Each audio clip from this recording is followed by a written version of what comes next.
Guys, can you imagine Nigeria is the largest producer of oil in Africa? That is point number one. Number two, the same Nigeria exports their crude oil to the Netherlands, where it is refined. Then the same crude oil is sent back to Nigeria. Now, can you imagine that? Number three, can you also imagine that Dangote actually built a refinery in Nigeria, but the Nigerian government is creating hurdles for him to even open and have this refinery working?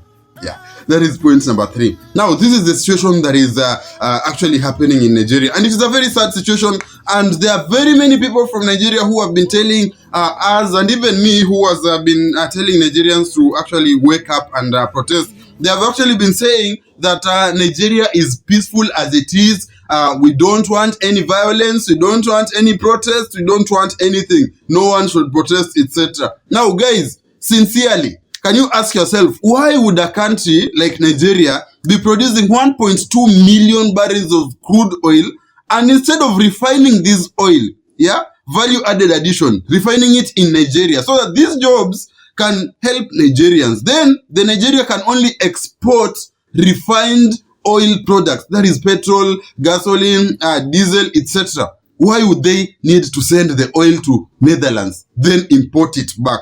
Now, this is a very big question, because what is even funny is that Nigeria as a country has had to go and take more loans from the IMF and other international organizations. Yet the oil they produce brings them around $84 million per year. Even if we decided the cost of production of this oil is 80%, $20 million per year should be enough to run the economy of Nigeria in matters exports and imports partially. Yeah? Why would Nigeria, the largest oil producer, be relying on the IMF and other things?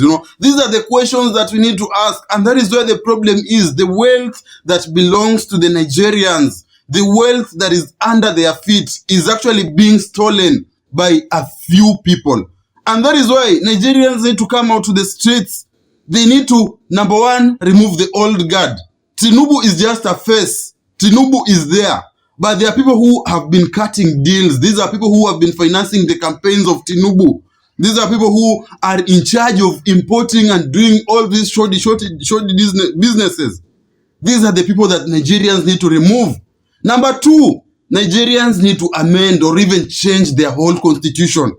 The current constitution of Nigeria actually promotes police brutality, impunity, corruption, looting. It enables, their constitution is an enabler. We shouldn't be having a country like Nigeria producing too much oil while their citizens are actually suffering with high prices of oil. I want to give you a simple example. Observe the Gulf countries. Observe Saudi Arabia. Observe Qatar. Observe Iran. These guys, they have their oil and they have their own refineries. Yes, the refineries are managed by foreign companies, but they are operating. And that means they are able to provide their populations with very cheap oil. In some countries, you will be told that oil is much cheaper than water. Yeah? And that is the situation I think we need to do in Nigeria. Instead of the Nigerians fleeing their country into other people's countries, you guys need to sit down and you need to bring change in your country. Africa is yet to be fully decolonized. Africa is still under colonization. But what is sad is that the leaders that we have in Africa, most of them are collaborating with foreigners to loot the wealth and resources of Africans. Because here's the thing, if there was a refinery in Nigeria, for example, can you imagine how many people would be getting jobs in Nigeria? How many Nigerians would be getting the jobs over there? Very many people, But these jobs have been exported to Netherlands, where Nigeria just gets the oil, their oil, crude oil.